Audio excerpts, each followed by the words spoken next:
that's important to know. Yes, it's possible that you can choose your future and direct the course of your life as you run toward your dream.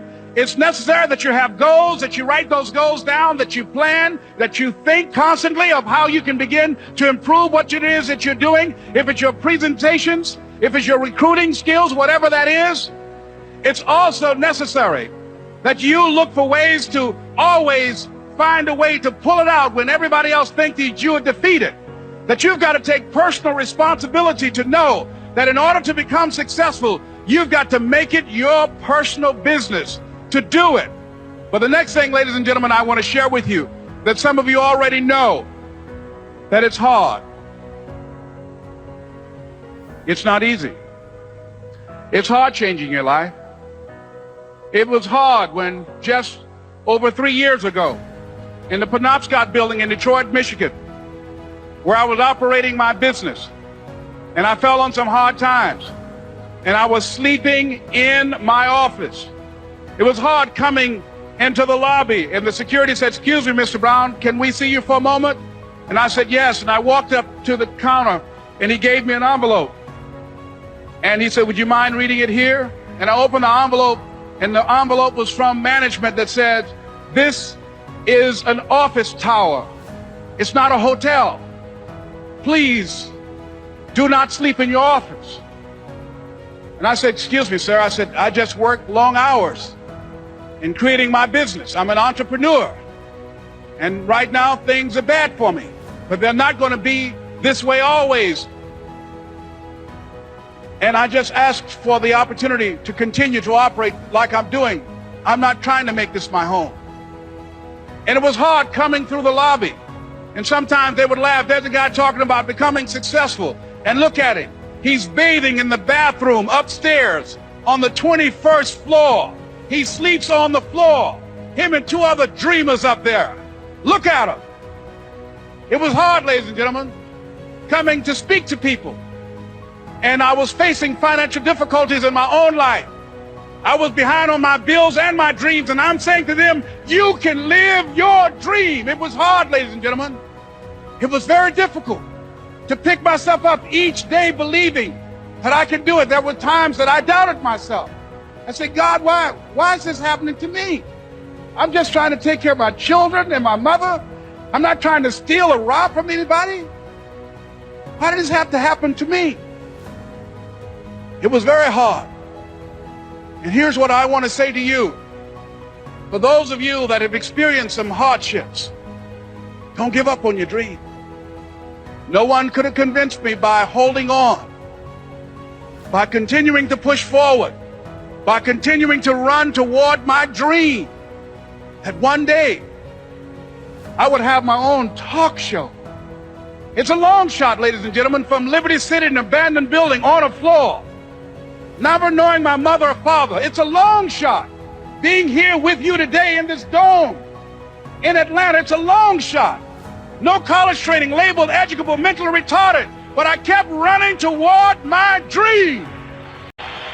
Don't stop. Don't stop. Don't stop running toward your dream. It's very important as you hold on to that dream. There are moments when you're going to doubt yourself. There are rough times that are going to come, but they have not come to stay. They have come to pass. It's very important for you to know that. Don't say, "I'm having a bad day." Say, "I'm having a character building day." It's very important for you to believe that you are the one to make this happen. I remember this high school teacher, Mr. Leroy Washington, at the end of school one June, it was just a few days before we were supposed to leave, and I just got my report card, and it indicated that I'd failed history, and I'd failed English, and I would have to go to summer school. And I was feeling within myself that I was a failure, that I'm slower than most people in getting paperwork, and I was feeling down on myself and very negative. And Mr. Washington was giving a speech to the graduating seniors, and I was in 11th grade.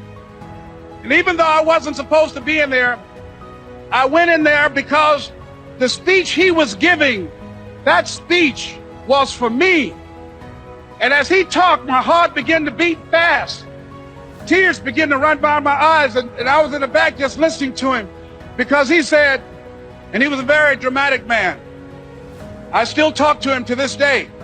He said, as graduating seniors of Booker T. Washington High School, I want you to know that you're blessed and highly favored, and that as you go toward the future, begin to know that you have greatness within you. And if just one of you here begin to envision yourselves as being blessed and highly favored to reach your goals, if just one of you capture the essence of what that means, that you have greatness within you and a responsibility to manifest that greatness, that you can make your parents proud, you can make your school proud, you can touch millions of people's lives, and the world will never be the same again because you came this way. And the students gave him a rousing standing ovation. And as he left the auditorium, I ran down the steps and I caught him in the parking lot. I said, Mr. Washington? He said, yes. I said, do you remember me, sir? He said, no. I said, my name is Leslie Brown. My mother, she works in the cafeteria here. I'm one of the twins, Leslie and Wesley. I said, Mr. Washington, but you know, I got these big dreams. I like talking to people. I love people. I said, I want to work with people, and I got this dream of buying my mama a home. Could I do that, Mr. Washington? He said, it's possible, Mr. Brown. And as he walked away, I called him again. I said, Mr. Washington? He said, what do you want now? I said, I'm the one, sir. I said, I'm the one. You remember me, sir. I'm Miss Mamie Brown's boy. I'm the one. I'm the one. And you must feel that. That's why you're here. Because you are the one. And I remember when PBS first played one of my specials called You Deserve, one Sunday afternoon in Miami, Florida. I had some friends call him to tell him to tune in. And he watched the program. He called me in Detroit, and I answered the phone. I said, hello. He said, may I speak to Les Brown, please? I said, who's calling? He said, you know who this is. I said, oh, Mr. Washington, it's you. He said, you were the one, weren't you? I said, yes, sir. He said, and you were so crazy. I said, I know, but I'm rich now.